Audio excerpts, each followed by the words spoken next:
Q&A number 30. What's the right way to think about a faith that you used to do, but you're not really in a situation to do anymore? Like, you know, like is that the opposite of the opposite of Teshuvah Gemara? Yeah. Right. Well, right. I mean, right. Meaning Teshuvah and Gemara, right? That is basically the right. The guy can't do the chait anymore, you know. But and so that's the question is, can you do Teshuvah on that? And the answer is yes, but it's just in a Gemara, right? Yeah. I mean, let's read that just as a basis, and then go from there. Oops, not Mikros Gedolos, Mishnah Torah. Teshuvah, right? Okay. Ezohi Teshuvah Gemara. What is complete Teshuvah? Zeh shebal yado davar she'avar ba. This is a thing that a person transgressed with comes into his hand, right? Or he comes upon. And it is possible for him to do it. And he separates and doesn't do it didn't do it because of the teshuvah. Not out of fear, not out of inability. Ketzad, for example, he had bia with an isha in avera. And later on, he became secluded with her. And he still loves her. And he has the bodily ability to do the chait. And he is in the same location. But then he separates and does not transgress. That is a complete teshuvah, a person who has done complete teshuvah. This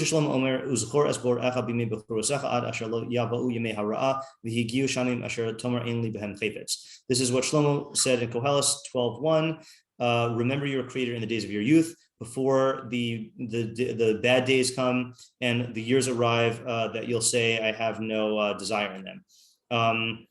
V'im lo shav el b'mezik nuso, if he only did teshuvah in his old age, and it's impossible for him to do what he did. So that's you're not talking about old age, right? But it's not possible for you to do what you did, right? Circumstantially. Even though it is not superior teshuvah, mo'elas hilo, it helps him, right? It's beneficial for him. I always thought that's weird, mo'elas hilo. Ubal teshuvah, and he is about teshuvah. Even if he did teshuvah on the day of his death and he died in his teshuvah, all of his avonos are forgiven.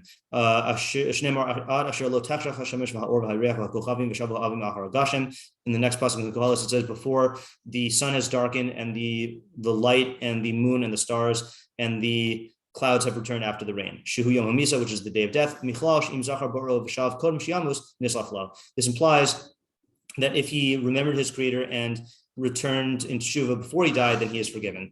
So the question was, just catch Sean up, the question is, how should a person relate to teshuvah on a chait that they once used to do, but they're like not in a circumstance to do it anymore, right? Like, let's say like, let's just so we can work with an example. Like, let's say like, I don't know, let's say like you were in a workplace. Let's say it's the cheat on tests. Okay, right, yeah, right. So you used to cheat on tests and you just don't take tests anymore, right? So like, how should you relate to it? So I think the answer is simple, unless I'm missing the question, is like, you still are, I'm going to go mechuyav with the air quotes, because this is part of the question about like, is teshuvah a mitzvah, or is it like a human imperative, or whatever. So you are obligated, whether halachically or philosophically, to do teshuvah on all your chatayim, and it doesn't matter whether you're going to do it again. And the fact that, if you, and it works, right? It's just not going to be as effective if you can't do it anymore. But I think in the situation you're describing, where circumstantially, like the guy who's old and can't do the Misa anymore is very different than, because he's never going to be able to do the Misa again. You could be in a situation where you're in another like test taking or a test analogous situation where it could come up again. So from a practical standpoint, it's also wise to do teshuvah on that. Okay, yeah. So that maybe was the best example. Let's say my question is more like, let's say I'm not in a circumstance where I'm gonna like have any temptation to do that anymore. Let's say like, Right. Let's say it's like, that it was the specific woman. Right. So that is like the guy, right? I mean, Yeah. he's not tempted anymore, right? He doesn't have the desires, right? Yeah. So you should still do the teshuvah. Yeah, Sean?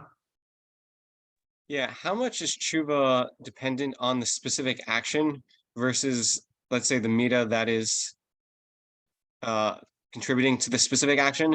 Right. Meaning, if you're cheating on a test, presumably, even if you're not able to cheat on tests because you no longer have tests anymore, Right. presumably that idea of cheating and wanting to do some trickery in order to get ahead is probably playing itself out in other places in life. Definitely. Yeah, I would say so. And I would say that in the this is my understanding. I know we go through this every year. I guess we're a couple months early this year, but in the definition of teshuvah, mahiyat teshuvah hu sheyazav v'chote chato. So the chote abandons his chait. All right, so that you've already done in this case. Not you, but one. Okay, he removes it from his plans. Okay, great. You're not going to plan it if you're not going to be in the situation. And he resolves in his heart not to do it again. That's very easy, right? Presumably. Okay, so that's something where you definitely, that would be where the first work is, right? In terms of, in order to really regret what you've done, you really have to understand what the harm is and what the consequences are and what the mistakes were that you made. Okay, great. Okay,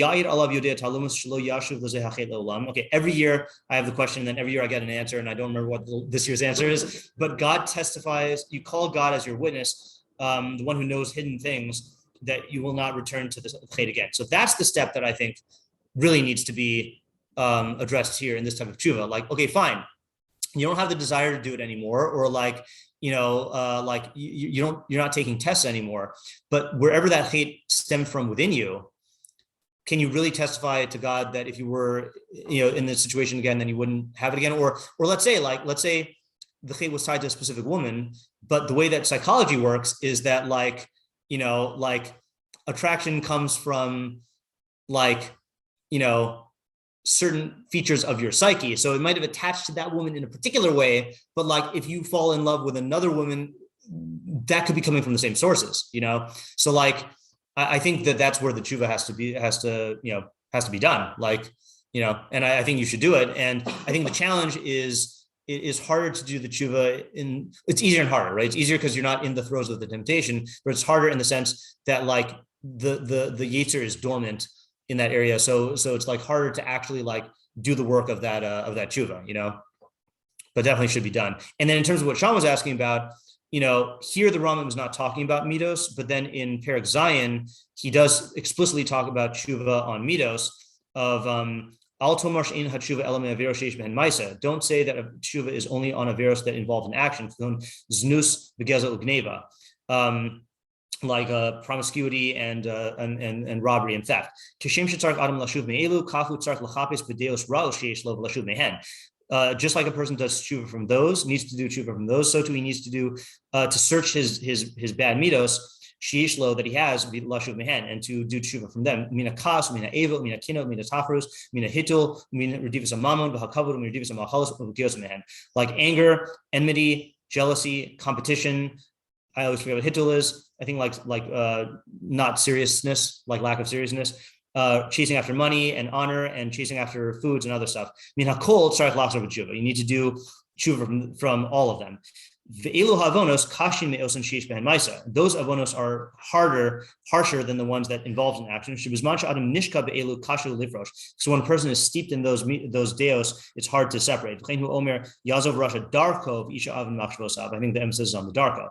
Russia needs to abandon his derech, and the man of iniquity his thoughts. Yeah. Yeah. Does that answer your question, or is there? Okay. Yeah. Okay. Next question. If no one else has a question, I have another question. Okay. Let's give the guys on Zoom some time. I just want to make a note to myself about what the question was. Yeah, just give me 1 second. Teshuvah, and then I'm just going to go Teshuvah, Bays, Aleph through Bays, and Zion Gimel. Yes, you have a question, Ariel. All right, so this is from Zach. Okay. We were discussing questions. So he's asking, how can the Torah embarrass people publicly by discussing the bad behavior? Does He wrote Tochachah. I don't know what Tochachah is. I don't know. I assume Kohelas. Yeah, maybe he means Kohelas. I don't know. Yeah. Exists for public shaming. Oh, Tochachah maybe. Oh, Toelis. Constructive purpose. Okay. Yeah. So does Tochachah exist for public shaming? Toelis. Yeah. Toelis. Okay. Yeah. So okay. Yeah. If so, what are the parameters? Right. So this is a difficult one, right? Because if you look at the actual halachos in the Rambam, when you say how can the Torah shame people, so he is talking about how can the Torah require you to shame people. Like I think he might be asking about like let's say like Zimri and Cosby, for example. It calls out Zimri for all time that that he did this thing. Right, but the thing is that Zimri's dead, right? So that's why I'm wondering about the lashon of yes, he embarrassed people publicly. I mean, Zimri's not getting embarrassed, right? So if he means how can the Torah talk, say bad things about people, in a way that is public. I mean, I'm just curious about his word embarrassed. We're not embarrassing dead people, but like it's, but it is being talked about publicly. So I just want to read the baseline. Actually, on that point, it is interesting that we're not embarrassing dead people, but there are cases like in the Gemara where like if your father is like Russia, there are cases like with rebus, if your children has leftover rebus, like you should give it back because of your father's covenant. There's a Russia, so there are like instances where even if like you should preserve like cover to your parent even though they're dead. So like why? Right, but that's a keep it off the aim issue. Yeah, I mean, isn't there still an idea of like even though meaning like the same question applies? I mean, if they're dead, what's no, but I'm saying like that is an exception. Is chayv adam lechavidus aviv esimu afilu la'achar mosa. I would need evidence to say that applies to all people. Okay. So the pasuk here, we need to look at the pasuk in Vayikra Yud Tes Yud Zayin. Lo tisna es achicha bilvavecha. Don't hate your brother in your heart. Hocheach tochiach as a misacha.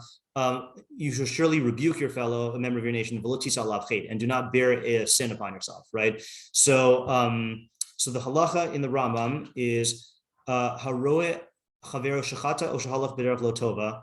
So if you see your friend who sinned or who's going on a bad path, mitzvah lahachzir lamuto. It's a mitzvah to return him to the good. Ulodio shu chote al atmo b'mas avarayim, and to tell him that he's sinning against himself. The interesting thing with his bad action. Shnemar hochech tochiach zomisacha. Okay, hamuchiach has chavero. One rebukes his fellow. Whether it's in interpersonal,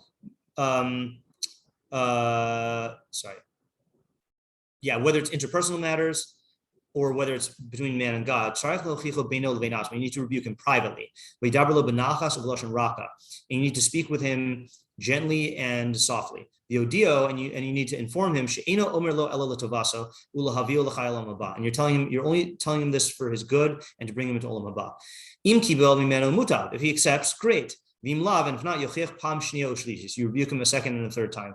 And you have to constantly rebuke him until he hits you and says, I'm not listening, right? So that's the Rambam Shita, that until he actually hits you. I think it's machlokes in the Gemara about whether you do it until he says he's going to hit you or whether he actually hits you. And plain pshat in the Rambam is until he actually hits you.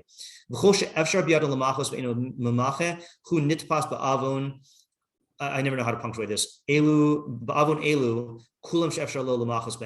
anyone who has the ability to protest and does not protest against this behavior, then he is seized in that avon. Anyone who is able to protest. Okay. All right. Now here's where we get to Zach's question. One who rebukes his friend initially should not speak to him harshly to the point where he embarrasses him. Okay, shames him. That's what it means when it says you shall not bear a sin. Meaning, I think the way that the drusha goes. Oops, let me just read it in the Torah Tamima, which I assume is going to bring down the drusha. Like it's a havamina that you should embarrass him, which is interesting to define the havamina maskana there. The Torah Tamima is not letting me scroll. Says. Also, just want to also point out the context that that's the pasuk right before is lo telech amecha. So it's interesting to see the that is interesting, right? And lo samad al dam reacha, right? Oh yeah, so here's the one that the Rambam was based on. To what extent? Amarag ad haka'a, until hitting. Okay. You might think that you should rebuke him until his face changes because of shame. So Kamash Malan, don't bear a sin. Okay, and that would be a sin to embarrass him. Okay, but then the Rambam goes on though. Okay, and he says, oh, by the way, just to get out of Chashad and Maris Ayin, the only reason why the Mishnah Torah diffus is up there on the left side is because I was going on another rant last night about how bad the diffus is. Okay, I'm not consulting the diffus. Okay, I'm shaming the diffus. Yeah, all right. Okay, so he says, Rambam says, he brings down the Halachos. You might think that you rebuke him and his face changes in embarrassment. So that's an actual losas. It's usher to embarrass a Jew and call koshkein in public. Then he says, fine. Now yet, even though someone who shames his friend doesn't get malchus because there's no maisa, avon gadol, it's a big avon. Right. So they said that you don't have a chelak olam haba if you embarrass your friend in public. Therefore, a person needs to be careful about this and to not shame a person in public, whether he's I don't know if this means young and old or like lower stature and greater stature. You shouldn't call him by a name that he's embarrassed by. Don't say anything in front of him that he is ashamed of. Okay, now here we get to the thing. When is this talking about? But dvarim should be in adam lachavero. That's in matters that are being adam lachavero. Aval b'divrei shemayim, but in matters of heaven, which presumably is being adam lamakom, im lo chazar bo baseser, if he does not retract in private, right? In other words, if he doesn't like do tshuva or whatever, or admit that he's wrong, machlimim oso barabim, we shame him in public, umafarnisin chatao, and we publicize his fate. Okay, in other words, not only is it okay to do this in public, he's saying we davka go out of our way to publicize it, umacharfin oso b'fanav, and we insult him to his face, umavazim umakalalim, and we degrade him and curse him. Strong language here. Ad until he goes back to the good. Kamosha asu kol hanavim b'Yisrael, like all the Nevi'im did. Okay, now I want to separate two questions here. There's Zach's question, which is like, what are the parameters from the standpoint of like the values of Torah in terms of like does the Torah if the Torah considers it bad to embarrass someone, then how can the Torah say things that would be embarrassing to the person? And then a separate question of practically what do we do and like do we do this nowadays? So regarding the first question, you see from there that there is an actual category in the halacha that for any chait we avoid embarrassing them. Okay, but if the person is not willing to do tshuva, the Rambam says in ben chavero, you still keep it private, but in ben adam lamakom, you publicize it. Okay, yeah. For Ben Adam, he's not saying you jump straight to this. Presumably first you talk to them in private, right? Right. He said that. Yeah, and I just said that. Yeah. Right. He said that, and I repeated it to make sure that no one thought otherwise. Yeah. Yeah. I didn't catch where he said that. Yeah, he said, Im lo chazer lo b'seser. Right. And you're doing the whole seser procedure, right? Yeah. Okay. So now the question. So just to address the practical question really quickly, which actually, when we went through this in Hilchos Deos in 2021, we didn't have the ad pshuta. So I just want to see what the ad pshuta says. If it's too long, we won't read it right now. But so he says, Le'el b'halacha zayin yisbar shechiyuv tochachah b'seser hu ad sh'yomer lo'achota eni shomea odvarim umasim hamochichim. So earlier in Halachos, which we just read, he spells out how far you have to go. It's until the guy says, I'm not listening, or things that indicate that. That's when the chovas tochachah ends. That's only being adam lachavero. Aval b'divrei shemayim im lo chazer bo b'seser maschil shalev sheni shel mitzvos tochachah. Then the second phase of tochachah begins. Okay, so that's how the Pshuta is learning it. That bein chavero, your chiyuv tochachah ends when he says, I'm not listening, when you do it in private. But with divrei shamayim, you now enter into phase 2. Okay, so what is this? Shonehu dinan shel divrei shamayim midinan shel divrei atmo shehari mavur lekaman mishachata alav chavero. So the matters of shamayim are different in their din than the matters of oneself, because it says later on, someone who sins, whose friend sins against him, etc., etc.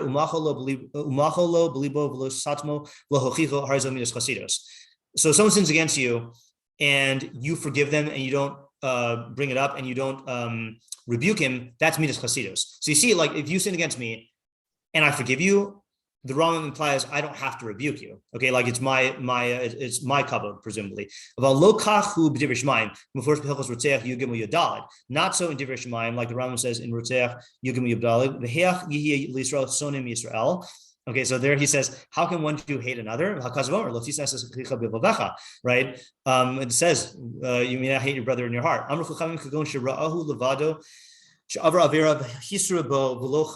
That's if you see him do an avera alone, and you warn him and he doesn't retract. You're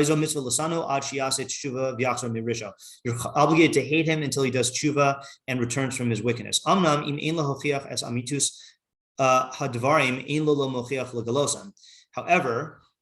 if you cannot verify the truth of the matters,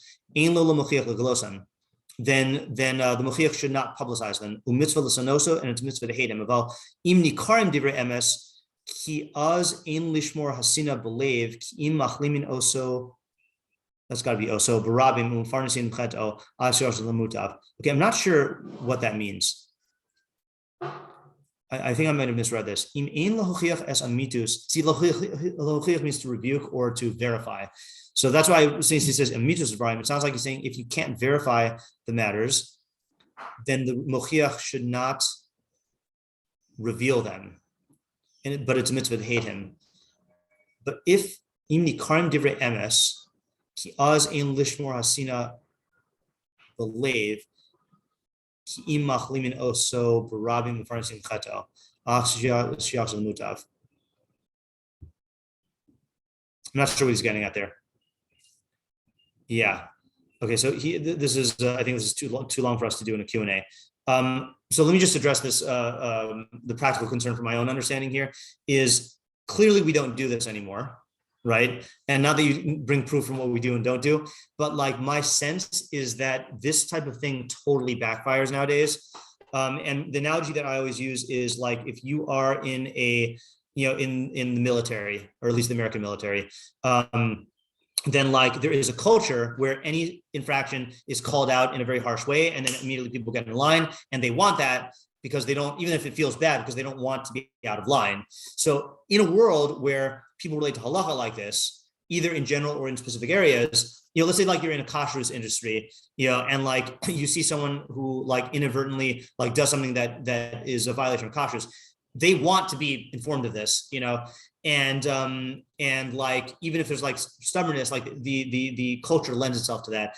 I don't think we live in a culture where this is a thing that works, and I think you can even argue, and I don't know how the Rambam would say this, if you let's take common examples in like with teenagers, when they're shamed by their teachers in high school for like violating halacha, that turns them off to the point where they go off the derech. So you can argue that by rebuking them in this manner, you are being machati as havero, like you're causing them to go off the derech, and there are concerns about this, like let's say like with gerus, then we say that like there is a concern that you don't want to make known the like all the full scope of their violations in a way that turns them from a good path to a bad path, or like in, we have mutav shogim v'al mizidin, better for people to violate halacha in b'shogeg than to be informed that they're violating halacha and do it b'mezi. So there are all these other considerations. Then there's the Gemaras about how like no one knows how to like rebuke anymore. So practically speaking, this is a messy issue that needs to be resolved. But the reason why I'm reading the Rambam is to show you categorically, you see that when it comes to kavod shemayim, then we do embarrass people to get them to stop doing the hate. So what I would say is, that in terms of the incidents that are recorded in Tanakh, even in the instance that are like bein adam lachavero, I think that you can make an argument that that the presentation of the system, in the form of Torah shebichsav, is this consideration of upholding the kavod shemayim by exemplifying halacha. Like, in other words, God is not going to include anything in Chamisha Chumshei Torah unless it's necessary for conveying ideas about Torah. Whether you can extend that to your own actions, that's where the Rambam comes in. I think those are the two parameters. And I realize I'm not fully answering his question about how can the Torah do this, but I'm just giving a raya that kavod shemayim overrides kavod of individuals in and even busha in certain cases. I guess on that, do we see it in the Torah where the Torah does embarrass people? The way Zach's asking the question is talking about the chatayim of people in the Torah, is embarrassing them. That seems to be the way Zach is asking the question. What was that? Even though they're dead, yeah. I don't think Zach meant that Zimri's gonna blush in his grave. Okay. Yeah. Sean. Yeah, new question. Sure. Let me just make a note of this really quickly so I don't forget. Deos, Vav, Zion, let's say, and then rebuke. Yes. If your question starts with a T, then we've got a nice alliteration going here. Yeah, go ahead. It's not. Okay. We'll find a way. Okay. Don't worry. Yeah. So I already have a sense of this and a definition of what it is, but I was wondering if you could give a very clear and concise definition of what Svara is, what its purpose is, and when you know that you've reached its final conclusion. Oh man. Well, first thing I would say is if you haven't done so already, then read Rav Pesach's essay on scientific and halachic thought. And let's do that. No, we're not going to read the whole essay. Let me think what I would say on my own though. And when you say Svara, do you mean in the broadest sense, or do you mean in halacha? Are you including philosophical ideas or Mishnah interpretations or Yeah, I would include it. I was hoping you wouldn't say that. Yeah, no. If you want to just take halacha. No, maybe that'll make it easier. That might make it easier actually. Yeah. What is a Svara, right? Can we all share our own experiences also? Experiences or definitions? No, I mean, he's asking. Well, Sean, a part of your question is how do you know you have a good Svara? Is that a part of your question? Well, I think that from having a clear definition of what Svara is, then you'll know when you've reached its final I don't think so. destination. I don't think so. I think that there's that is heavily based on intuition, and so knowing what a Svara is doesn't mean that you're gonna know when you've gotten there. Yeah, I mean, there were many times where I thought, okay, I'm not really sure, but then there were times where no, this has to be the Svara. Right. Yeah. So right. Just understanding what the differences are is interesting to talk about. Right. Yeah. Okay, even if not necessarily knowing the final point of Svara, knowing, I guess, the objective of Svara, what are the parameters of something that is Svara, and then from there you'll know that your Svara is aligning with that definition and that objective. If only it were that simple. Yeah. If only it were that simple. I mean, it might be that simple in terms of knowing whether the activity you're engaged in is Svara or not. To quote, there's lots of ways you can do not Svara, but some of the harshest criticisms I've heard in Shir, when someone gives a Svara and responds by saying, "This isn't a psychoanalysis session," that person is engaged in projecting when they think that they're actually doing Svara. Yeah. Okay, so I'm going to say a very, very elementary definition, which I'm going to supplement by going through a Pesach's essay, is that in broad strokes, a Svara is when you, a Svara is a definition or an idea. I don't even know what an idea means. That explains it's a universal that explains a number of particulars. Okay, that's the most basic definition of what a Svara is. Okay, were you gonna say something, Isaac? I had a different. Sure, go ahead. Yeah. I'd say a deep understanding of the conceptual underpinnings of something. Okay, that's a good description. Yeah. So I think it's in line with what you said. Yeah, it is in line with what I said. Yeah. But I think deep is the term that needs to be explained. Yeah. Yeah, I was, partially intentionally vague. Yeah. So again, I recommend everyone read the entire essay every year. But he says stuff like this as well. For example, sure. The scientific process is one of moving from the concrete to the abstract, from the particular to the universal, from a strange, chaotic world to a system of laws governing outcomes in a clearly predictable way. So that's in science. Okay, but then he goes to halacha. Yeah. Since we employ a scientific method in halachic analysis, there are similarities in the relationship. Are there similarities in the relationship between the universal and the particular in halachic thought? As in science, there must first be a basis for theoretical analysis. Part of the Brisker Derech is a statement about the foundation of halachic analysis, an idea that halacha is not a list of particulars, but a categorical system open to intellectual analysis relating the particulars to universals. Each area of halacha has its own unique character and philosophy in a scientific sense, or fundamental concepts of the sugya that will guide the analysis. Okay, again, hold on just a second here. Maybe it's not right for me to go in here and pull out specific definitions. Oops, why is that highlighted?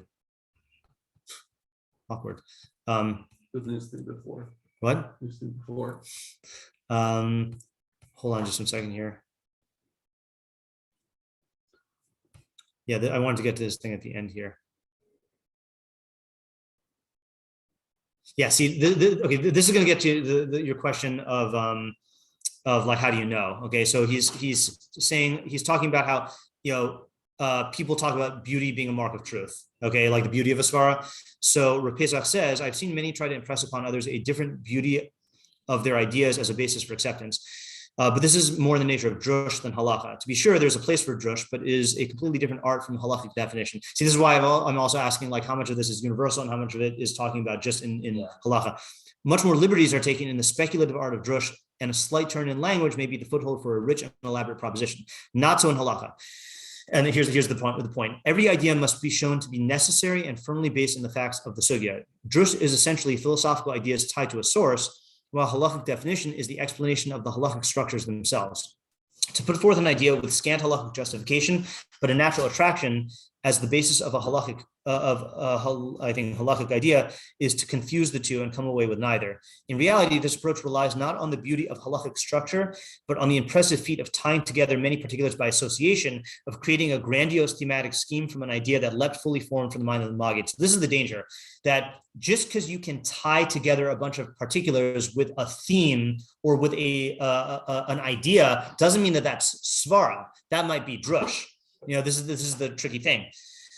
There's no justification or support for the idea other than that it can be used as an organizational device, and it does not offer a deeper understanding of the halachic structures. In fact, many times mental gymnastics and artificial suppositions are required to make everything fit.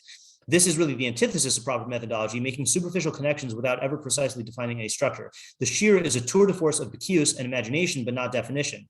There is a speculative appeal, a feeling that the area has been, a seductive appeal, also speculative. There's a seductive appeal, a feeling that the area has been covered by finding a commonality to encompass all particulars, but they do not show a definition of the halachic structure. This is not to be confused with the methodology employed in a topical shir, like the Rav's Yartzeit shirim or Rebbe's Shavuot shirim. I added that part. To the casual observer, they may seem similar, but their differences cannot be greater. As mentioned above, regarding science, the creativity in halacha is found in the ability to view the subject from new viewpoints. Sometimes it is necessary to lay a foundation or to open up a new view in order to see the problems from a different angle. Many times the proper category of the halachic definition is hidden because we are not viewing the Indian or sugya properly, and a general concept is needed to focus our attention on the relevant facts. Okay, he goes on in stuff that must be read. Yeah, so read the whole essay, but he does a good job of I think, getting this clear in science and in halacha and the differences will help with both. But then that raised the question, well, what is a svara in Chumash, or what's a svara in Mishlei? And one more thing also, let me just see if this website is still up, ybt.org/post/.html. Yeah, post/, one of the many hidden sites. But I don't know if the shirim work. See, this is the Torah well peh here. So Rav Pesach gave a shir in, I can't remember, called Halachic Anatomy, where he also talked about this at length. Was it?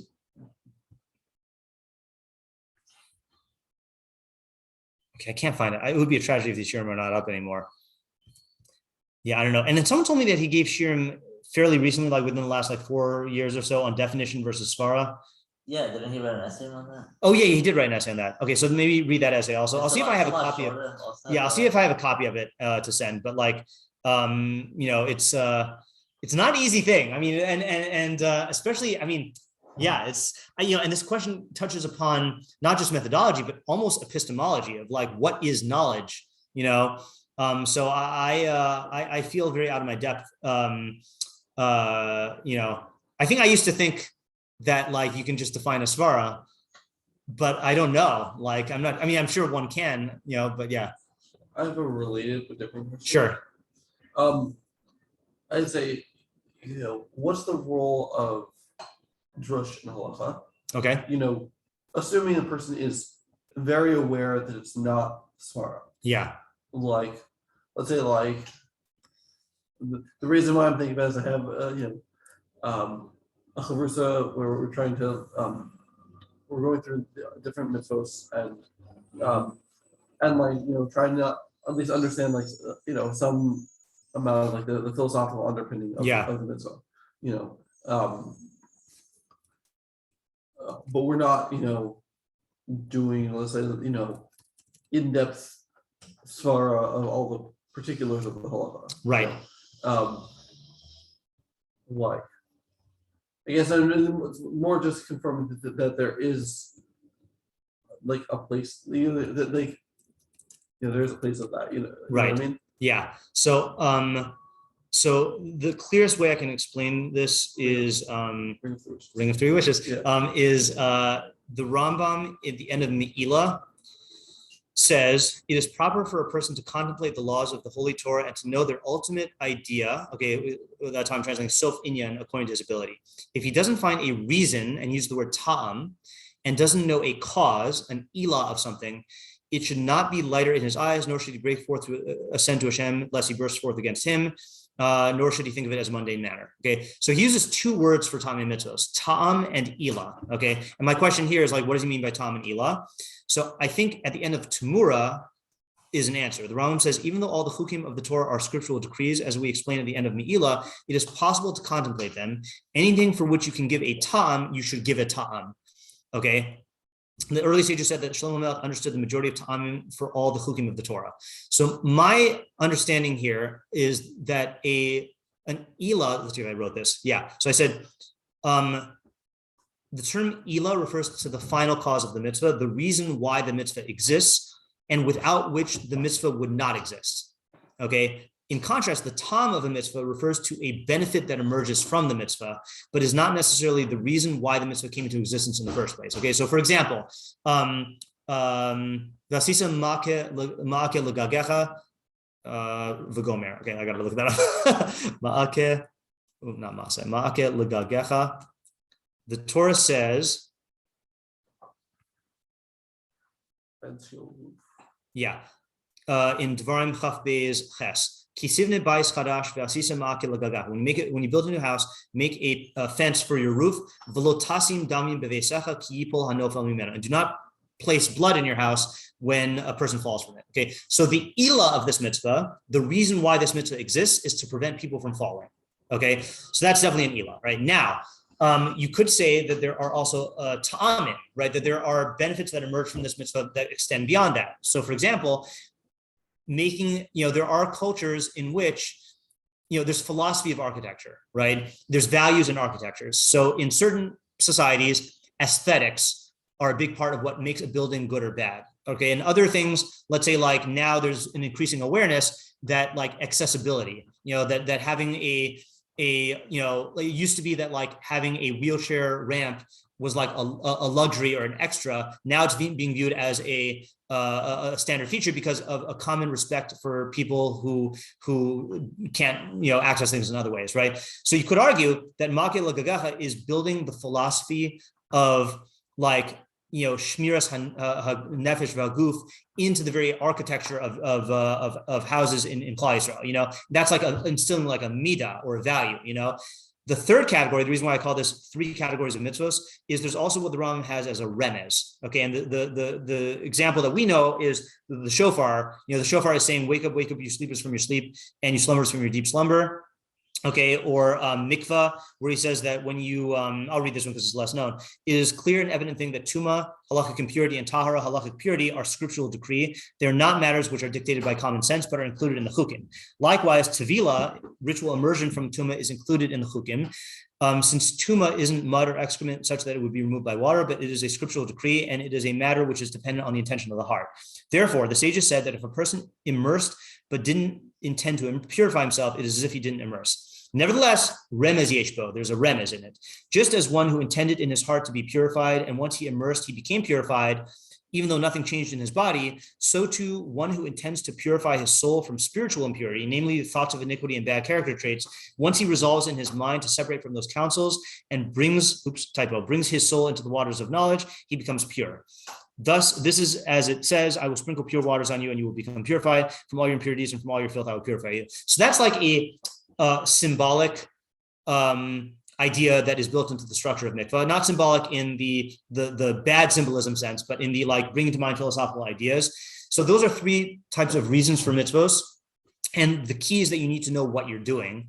There's a 4th, which is just using drush as like a platform for expressing an idea, that you're not claiming, like the Rambam is claiming that like this is part of the philosophy of mikvah and the shofar is part of the philosophy of shofar, but he's saying it's like it's conveyed in a derech of illusion, not illusions, Michael, illusions. It's time for you to do chazara. Okay, yeah. All right. On Arrested Development. So those are 4 methods of drush, and I want to say that like each one has its own standards. If you're trying to actually state the ilah of the mitzvah, you're positing like a real causality here. You're saying like this mitzvah would not exist were it not for this thing, which is easier to do in the mishpatim, but much more difficult to do in the chukim. If you're giving a tam of saying, okay, this is a benefit of the mitzvah, it gives you a certain like freedom of like, as long as I can show that this mitzvah perfects me in this way, I'm not making comments about God's intent. I'm saying like this is a benefit. For example, people say that like, Natilas Yadayim, prevented a lot of the Jews from getting like, certain illnesses in the Middle Ages, So you could say that's part of the reason why they were masaking it of like Nikius, or you can say like, no, like, this is like, it went far beyond just Nikius in terms of eating, but like it made Klal Yisrael thrive. Like that was a benefit of it, or let's say like, Mila is clearly there because it's a bris with Abraham, but also it's, there are arguments for like, it is hygienic and like is also prevent certain diseases, like that's a tam, remez is, let's say like the Sefer HaChinuk's idea of Mila that Sefer HaChinuk holds that man was created with a bodily imperfection, and that, which is the orla, and that we are chayav to remove it, which he doesn't use the word remez, but he says, but it's like, that's a remez to the fact that all things in nature exist perfectly, but human beings exist imperfectly, and we have to perfect ourselves through our own bechira. That's like a remez, and then like, a drush, you could say whatever you want and you're not even claiming stuff, like that you're not even like making like claims that need to be substantiated. Yeah. So I'd say as long as you're aware of what you're doing in each of these realms, then you're good. Okay. Yeah. Different question. Okay. We have time for a minute. Yeah. Yeah. So I was talking to someone just last night about what is it possible for there to be Torah halachos that aren't part of the 613? Yes. Well, not part in what sense? Not counted or like that don't fall under any of the 6. Yes, yeah. There are. In fact, the Rambam has that in Kinyan, for example. I mean, there's many places, but like, I actually read an essay on this by Rav Nachman Rabinovich, the pshuta about. I don't remember the name of the thing, but let me just show you. Yeah, I know. He says there's no mitzvah there, but there's. But there's a lot. Oops, sorry. Yeah. What's the what's an example? Shleinim, I think, is the one. Yeah. That's right. Yeah. Inyan elu halachos leda din chiluk hakarkaos ben hashutfin v'harchakas nizke kol echa mehen mishcheno umibal hametzar lo v'din bal hametzar ubir kol hadinim ha'elu b'pragim elu. So all of these are dinim, many of which are deoraisa, right? Yeah, but I think there's a deoraisa about like dinim on this. It's like almost like a catch-all deoraisa that you could say that all these fall under. Well, so then the answer is yes. I mean, or like you can classify everything under there, right? I mean, I don't know what you mean. Then. Okay, so the comments that came up was Yaakov was giving a chuvur last night about the topic of Svara. Okay. And the question was, so I asked like which of the 613 would this be classified under? Right. And he was saying that Rabbi Zimmer has a theory that there could exist halachos that aren't under any of the 613. Okay. But what does that mean? Like, he's not saying philosophically they're not under the 613. I don't know. Right. So that's what I'm saying. I'll give you an example from this essay. I mean, you know, the Rambam in Deos says that that all your actions should be in order to know God. Or it says at the beginning, right? Is hold on.